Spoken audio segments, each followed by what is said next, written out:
অভিন্ন service code মানি না, মানব না।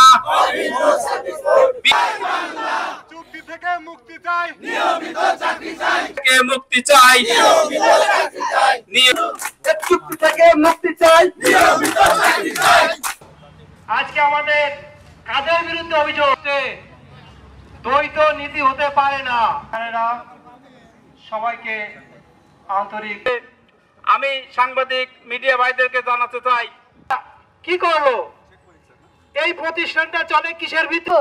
নিয়মিত চাকরি টাকা নেওয়ার সময় তো আমাকে আর বেশি তো এখন কথা শুনতে হয় যে তোমরা যখন চাকরি করবেন একটু আন্দোলন একটু আরাম মানুষ করে টাকাটা খরচ করবো, সেটা আর খরচ করে না। যেদিন যাই বেতনটা যদি পাওয়া যায় তো তাহলে আমার মাসের একটা যে খাবার তো দুজনের সমানই খাই, কিন্তু বেতন তার চেয়ে আমার তো তাহলে 850 টাকা 800 টাকা থাকবে।